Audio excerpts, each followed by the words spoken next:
This is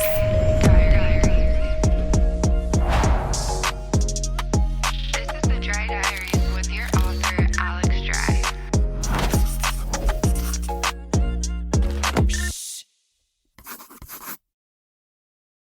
Hey guys, what's up? It's your author, Alex Dry, back with another entry of the Dry Diaries. Today we have our astrology entry for May because we are entering into another full moon.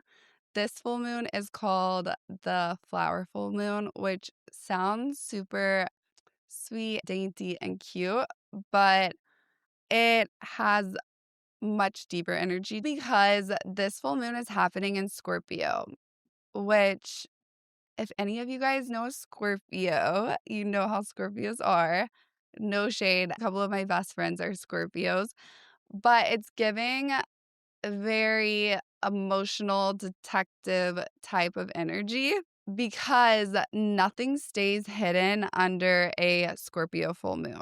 Secrets come out, truths come out, and feelings you were pretending that you didn't have or maybe storing, not admitting, are suddenly going to show up. April's pink moon was all about balance, relationships, really prioritizing yourself first. Scorpio full moon is about transforming and renewing. Sometimes that means something has to end so new things can start to grow and develop, which sounds dramatic, but honestly, it's very Scorpio coded.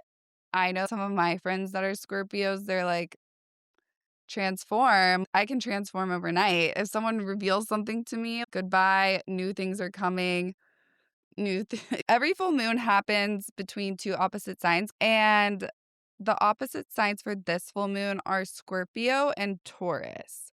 So Scorpio is about emotional truth, transformation, deep psychological insight, shared power, whereas Taurus is more about security, stability, and self-worth. So the life you're trying to build, this full moon can bring up or start surfacing the question within you, does the situation that I'm in currently support the life that I want? It can be a living situation, a career path. It can even be a family dynamic, your own habits. And if you know anything about a Scorpio, they usually don't hold back. So this Scorpio moon is really good at revealing the truth. If you're noticing little signs, maybe people start to reveal their true colors, old emotions resurfacing, big relationship conversations, or the moment you realize this situation is not good for me, then you really need to trust your intuition on this one because May is the month to do so. This is about being very hypersensitive to trusting your intuition and what you're feeling. This is the time to really trust your gut because Scorpio's the sign that is like taking a truth serum. If these start coming to the surface and you're like, wait, this actually isn't good for me, listen to that, take it to heart, and maybe changes around that. Okay, so leading up to this moon, if you've found yourself in situations or things that you're doing where you've felt super drained, energetically off, something's confusing, keeping you stuck, then this is going to end here because the moon has a way of bringing everything to the surface. It's simply revealing to you, okay, this has been draining. You need to release it. And then you're just going to feel like, oh my gosh, I can actually chill and breathe for a second. But it's definitely going to require a little bit of emotional vulnerability to be able to do so. So you want to get really honest with yourself emotionally during this full moon so you're able to let go and move forward and have that new growth happen. While this full moon is all about transformation, revealing truths, and exposing things in your life, there's also a lot of positive things. You're going to see things like personal power, emotional resilience, rebirth. Once you're able to sit down and be open and honest with yourself, release everything you've been holding on to, maybe people, environment, situations, this is a powerful month because you're able to completely step into a whole different version of yourself. I deserve better than this, and I'm ready for something new. This month is the month to do it. May is powerful for all signs, but in particular, Scorpio and Taurus, but Gemini as well. It's all about stepping into your confidence, your power, things that you've been manifesting for the past year or even since the new year has begun.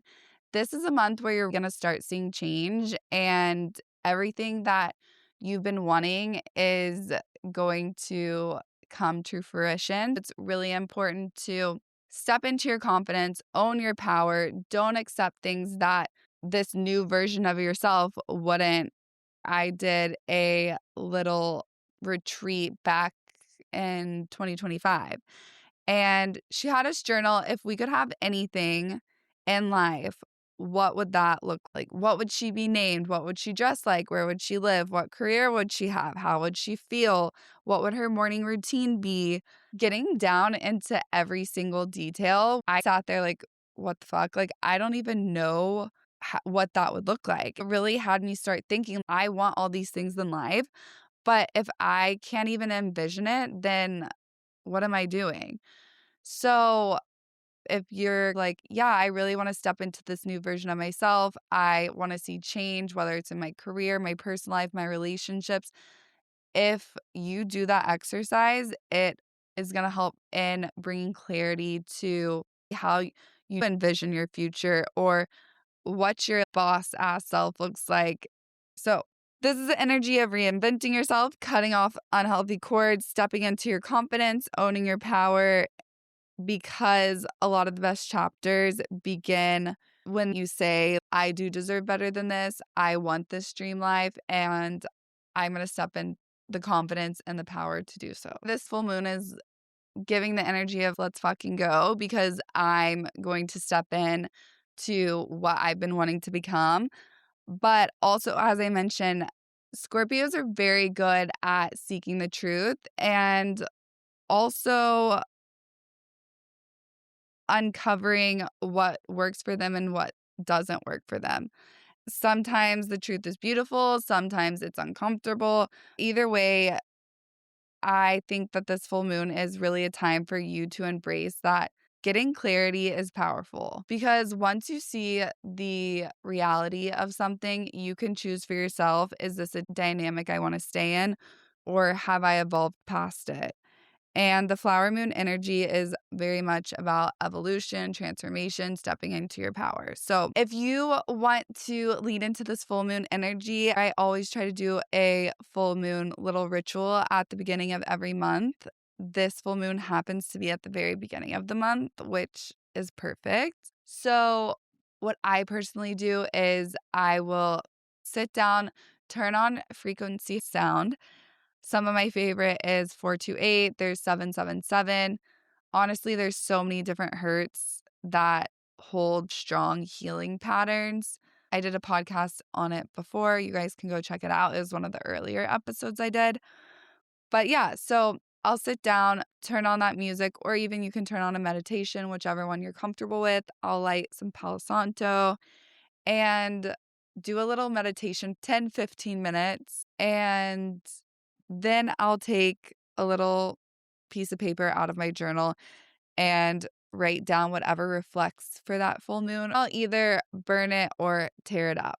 I personally love to burn it because I like to watch it go away.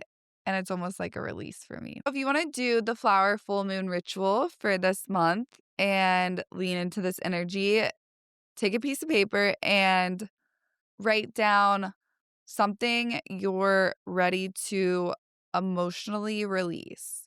And this can be one thing, this can be 5 things. It's just a personal preference of what you're trying to release during this full moon. The second thing you're going to write down is a fear you want to move past. For me personally, I know that a fear that I've struggled with is failing. I have all these goals, these things I want to accomplish, but the one thing that always holds me back is the thought of what if this fails? At the end of the day, I know that I just need to start it, go do it, and make it happen. But it's the fear of failure of what other people are going to think. Like, if this fails, are people going to judge me? I think that's one of the fears for myself that I want to move past. You can write down as many fears that you're ready to let go. And then the third thing that you're going to do is write down the version of yourself that you're stepping into. Once you do all this, it's important to either tear it up or burn it. This is symbolic of letting it go, releasing the old versions of what you were doing in the past and letting the new come in, creating space for the next chapter. If the pink moon in April was about balance and relationships, the flower moon in May is about owning your personal power, transformation. This is a moment to stop dimming your light and stop making other people feel comfortable at your own expense. Choose the life, the relationships, the friendships that match the energy of who you want to be and who you're becoming. All right, guys. Well, that concludes another entry of the Dry Diaries. Don't forget to go to the links below to submit all your questions, feedback. Everything's anonymous if you choose so. And I will see you in the next entry of the Dry Diaries.